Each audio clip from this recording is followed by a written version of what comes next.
Hello and welcome to my first ever commentary of my first review of Bionicle the game, and right off the bat, I believe this is the only time you've ever seen my room in any of my videos. There's other parts of my house you've seen, like you've seen the other part of this room in the JoJo review, I think another Bionicle review. Front of my house in the channel trailer, my backyard in Konosuba. Usually it is this room though. And putting Bogorock on my shoulder there, I was not originally intending for this to be the start of having him with me all the time. Like, I was fully intending on him just being on my shoulder for this first review because it was a Bionicle game, but the artwork I had my friend... give me a sec. What was I thinking? The artwork I had my friend draw for me that I'm still using 5 years later is... that I'm getting distracted myself just watching this. The artwork had the Bogorock on it, so I'm like, well, if I'm going to keep using this, then I might as well if I'm going to keep using the art, I might as well just keep him on my shoulder. And I just noticed my cat Gia was over there on the left on the couch. I could have sworn the last video I uploaded, the last review, the old pornographic games one, was the only video she's ever appeared in so far. So anyway, I'm doing a commentary on this video because... when the day this is being uploaded is the 5th anniversary of not just my channel, but this video itself. This was the very first Stardust review, and 5 years later, I'm still working on it. I imagine I'll probably still be working on my next review at the time this video comes out. I don't know. I'm recording this kind of early, who knows? And it also started the horrifying trend of however goddamn long I reviewed Bionicle games for, and I'm still not done with it. Now, picking Creeping in My Soul for this intro section here, the song isn't really relevant to this game, I just wanted a Bionicle song. And this idea of, like, starting off a review with a clips from the game sort of set to a song was... I think AVGN did it in his early videos, and the Happy Video Game Nerd copied it, but I mostly got it from him, because I feel like he either did it more often, or just his usage of it in his Mega Man 9 review was just so influential. And God, my volume isn't very high, but man, audio quality in this first one. This first video was recorded in the... I recorded this first one on the built-in microphone on my laptop, which I try and not use anymore. That I accidentally did for my Mega Man X4 review, and I promptly had to replay the entire game to re-record it because I wanted to use my actual proper microphone. So anyway, why did I pick Godzilla the game? Godzilla. Can you guys tell what my next video is going to be? Why did I pick Bionicle the game for my first review? Well, it was a game I was familiar with when I was a child, and not the first one. Not the first game I played when I was a kid. I still wish I knew what happened to all those educational games that we had. They just somehow vanished, and I had to review Rebirth of Mothra instead. Wow, I'm really just going into a plot summary on Bionicle, huh? I probably haven't watched this video since I released it 5 years ago.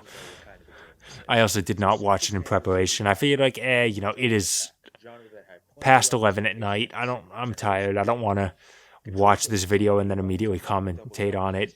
And I especially don't want to watch this video with its shitty audio. So anyway, not only was this just a game that I was familiar with and I had a lot of memories with, I felt like I could talk about it and have things to complain about. Because, frankly, complaints are the...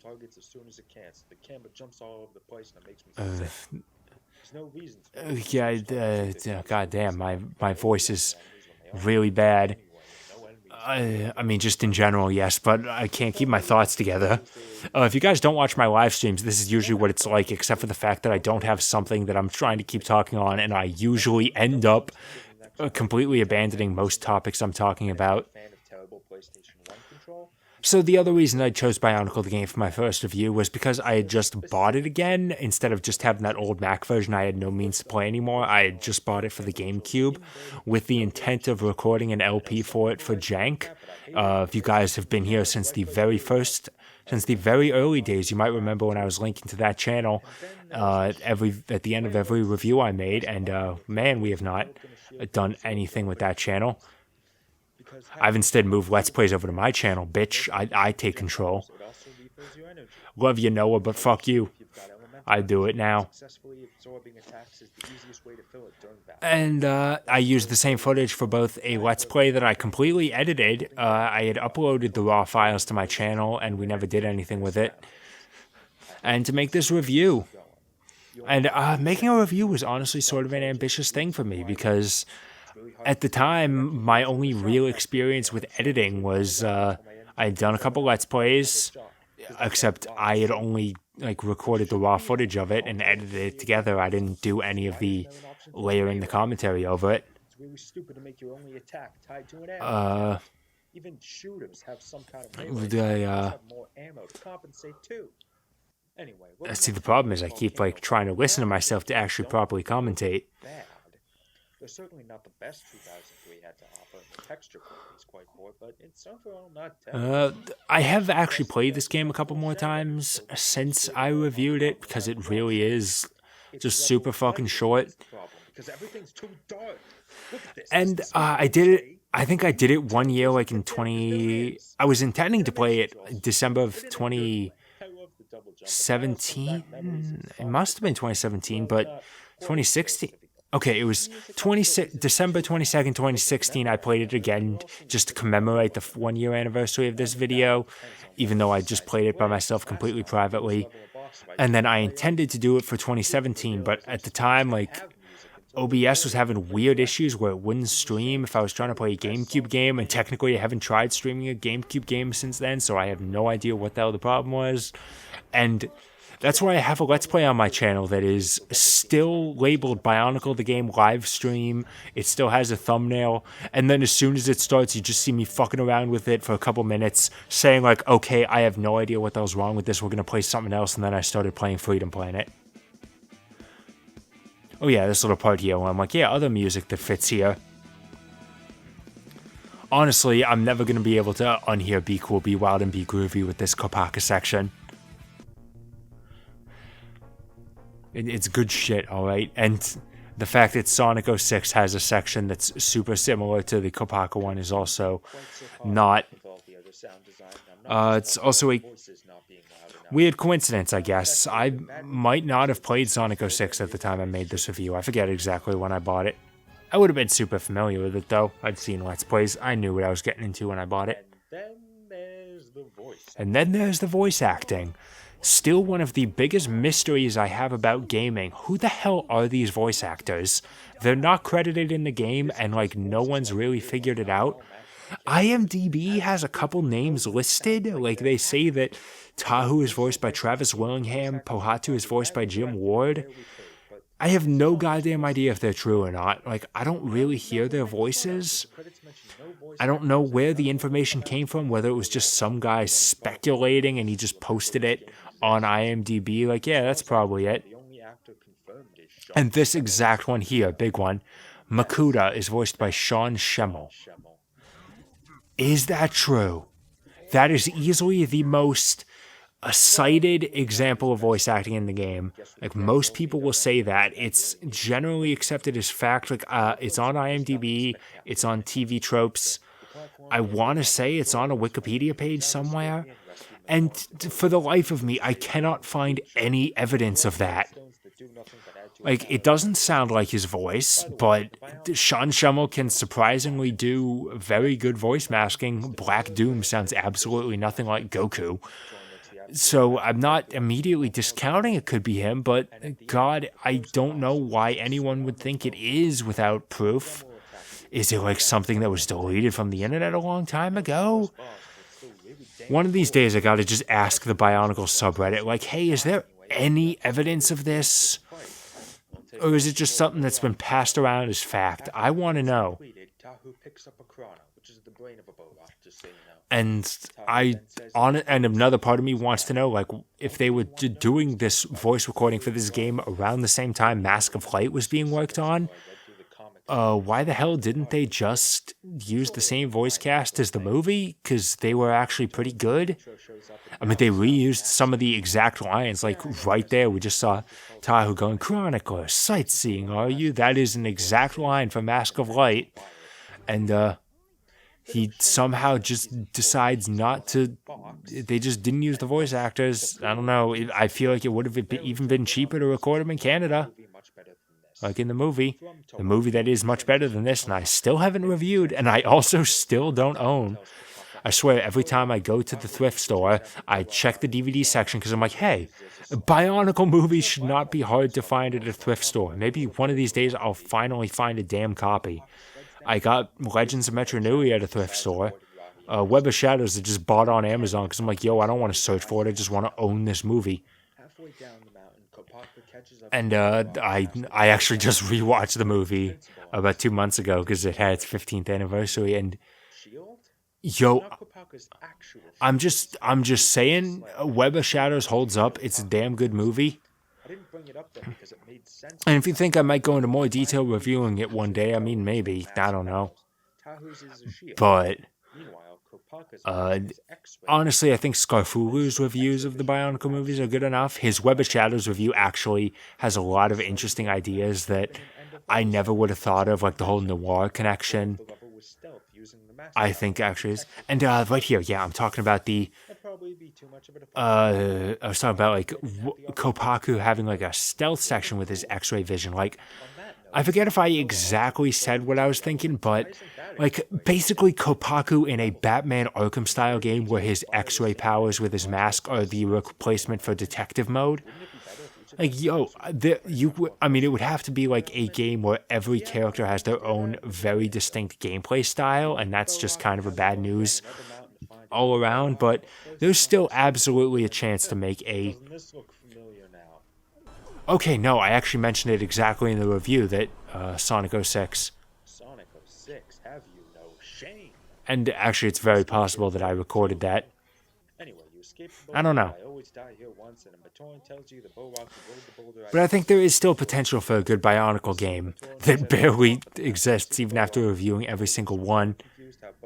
Either that, or I'm saying, like, yo, make like a X-Men or Guardian Heroes styled 6-player beat 'em up with all 6 Toa. That would be really awesome. And yo, Lego, if you want to cash in on that nostalgia, do it. Do it, please.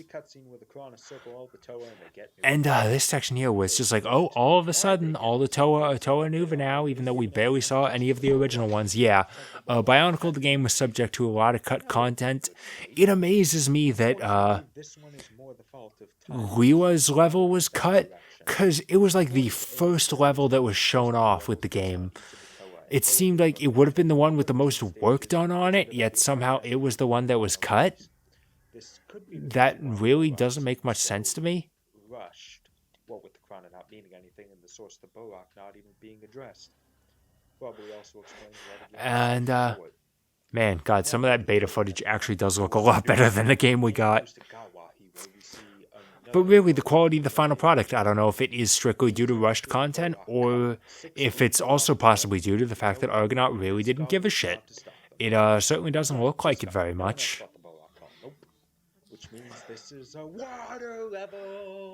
Someone pointed this out at some. I think I just saw a picture of it. That Nokama's Taraga design in the Mask of Light movie, like, has like the breasts drawn on her chest plate, and like, wow, you horny bastards. And I know that there are definitely horny bastards working on Bionicle because Rudaka is Rudaka. Holy shit. I feel like I mentioned this on Twitter. I feel like somebody, at least some kids out there, totally discovered their type because of Rudaka. And honestly, I don't blame you. That's still totally fair. Oh man, yeah. I seem to recall the controls in this level being kind of a pain. Honestly, the controls in this game really aren't half bad. They feel nice, whatever. It's just all of the... It's like this. By charging up an elemental energy to full with it. Did I? And immediately pressing the Y button afterward. Remember, Y. I misread the last playthrough and got stuck for 10 minutes. Nuva Blast is a screen nuke, but you're completely vulnerable. Yeah, okay, no, I didn't mention this in the video. I couldn't figure out how to get the Nuva Blast to work because I swear that the game said hit the X button instead of the Y button. But it's 100% possible I misread it just because the buttons on the GameCube are the same general shape, even though they should be distinct. And you can't really read it because it's a GameCube game running through composite on an HD TV. It looks like shit. I spent 10 minutes trying to figure out how to get it to work. I couldn't do it. I literally had to go into the kitchen to grab my old Mac version of the game, which I do still have for no real reason. We just don't feel like getting rid of it, to check that manual because my GameCube version didn't come with the manual. And you gotta love this bit of plot. Like, oh, hey, we finished, like, the Borak Collar introduced, and then immediately after one level, it's like, oh, they're all gone. Now it's the Rakshi, without any build-up whatsoever. It's just great storytelling there, and honestly, I feel like no amount of cut content would have really fixed that. What did I say about Bionicle? Oh, probably because something about Jawa, Bionicle Heroes? I don't know. Man, at the time, I had absolutely no idea that I was going to end up reviewing more Bionicle games. I mean, I feel like maybe I knew I'd review more of them because I knew Biomedia Project and their uploads of all the Flash videos were there. All the Flash games were there, but I had no idea how far that quest would take me, and it's technically still not one that I'm done with, because while I've reviewed every single official one, there's that Legend Reborn? No, that's the movie. I forget what the name of that fan game is that was announced. It's still quite far away from being released. And goddammit, you people need to stop doing that with fan games. Like, just tell people about it and release a trailer when you're done, okay? Because otherwise you are opening yourselves up for cease and desist. It keeps happening, especially with Nintendo. Why can't any of you just forgo the hype and just release it when it's done, so that all your work isn't for nothing? Unless you're making a Sonic fan game, in which case it's totally fine. Sonic Robo Blast 2 is apparently doing really well. It's got some weird mods. Apparently the kart racing one's really good. I have no goddamn idea of what the hell is up with that game. I remember playing Robo Blast 2 like years and years ago. It must have been an earlier version. I mean, it doesn't feel like it was an early version because I feel like I'd heard about the game for a while at that point. But it must have been earlier because it only became super popular recently. It must have been a big update. I don't know. Honestly, Sonic fan games aren't really my forte, aside from watching the hacking contest every year. I literally had Sonic Before the Sequel saved on my computer for like 7 years, and I just deleted it at the knowledge like, yo, I don't care if this game's short. I'm sure I'm never going to play it again. Oh, I hate this fight so much. Just how hard it is to push these blocks without slipping off of them. You never really realize how easy you have it with a lot of these other games. Not that you're gonna die. This is a Lego game for kids, but all that doesn't make it fun. Oh, I think that's the start of all the times where my commentary doesn't really match up with the gameplay, where I'm like, yeah, you're not going to die, and I just show footage of myself dying purely to make a point. My Wonder Boy video, I ended up having to cut out a line because I didn't realize what I was talking about.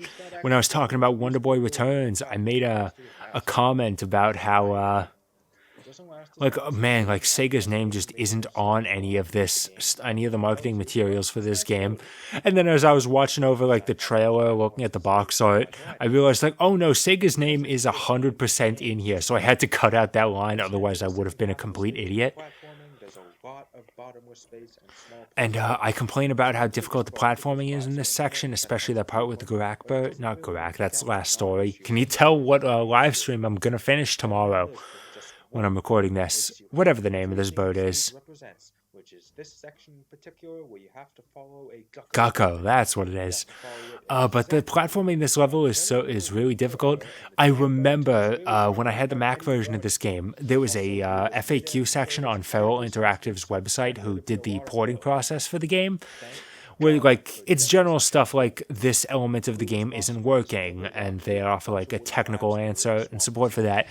And one of the answers they gave was one of the questions they had. There was apparently a frequently asked question is like, there's this section, Lewa stage, where you just can't jump far enough to get over to the other side. And their response was just, no one said this game would be easy. Like, I guess this stage was just so hard that 1 million people complained about it.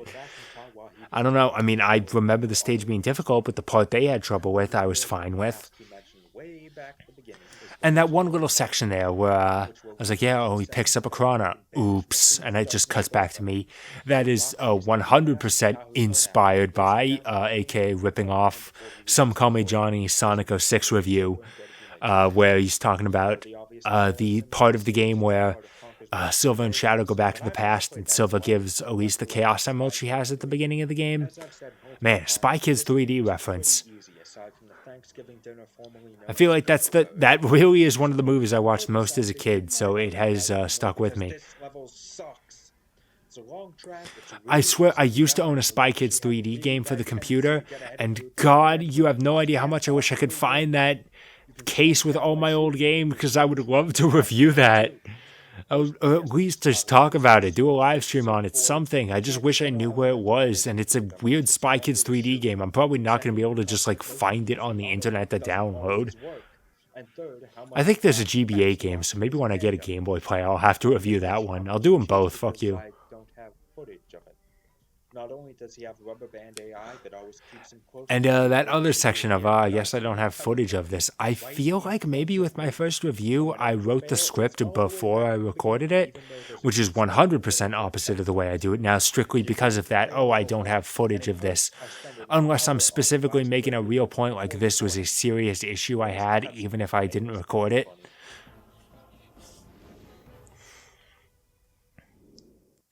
Goodbye. So this is also probably the only video I did. I'm not like going over all 50 of my review, 51 at this point, 52 I'm working on now. I'm not going through all of them mentally, but this is probably the only one where I'm doing the game like step by step. And I think that was just because I didn't have a good idea on how to structure a review yet. I was just kind of writing in a way that would make it easier for me to talk about and structure my points, even if it wasn't exactly a super like a good review style.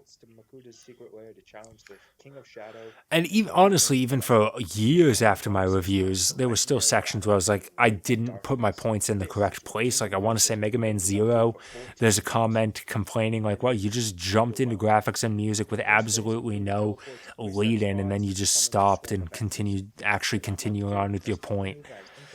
I'm trying now, I really am. And that's really the point of kind of looking back on this original review, even if I can't hear it super well, is just looking back at how far I've come. And honestly, even if it's not structured super well, I probably didn't really make any funny jokes. It's a bit long in the tooth, but shorter than a lot of my more recent reviews, and I'm super pissed that I can't make short reviews anymore, apparently.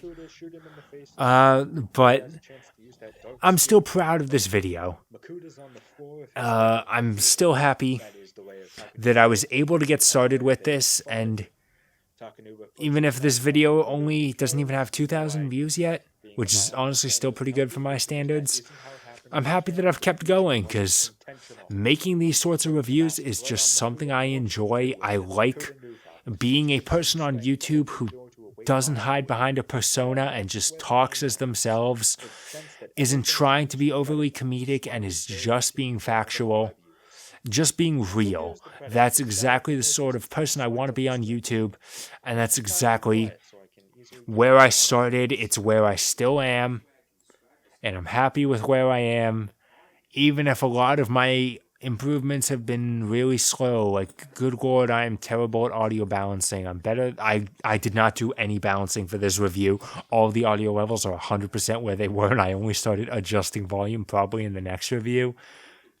And it was only like a year ago that I realized, like, oh, wait a minute, I'm making horrible mistakes with my stream audio. Well, it's a shame I've been streaming for 2 years, and all of those errors are just there, and I can't fix them now. I really wish someone had told me a little sooner. No one watches my live streams. But I keep doing them. I keep doing my reviews, even if there's early ones that barely have over 100 views, because it's just a hobby I like having, even if I'm not in here to make anything.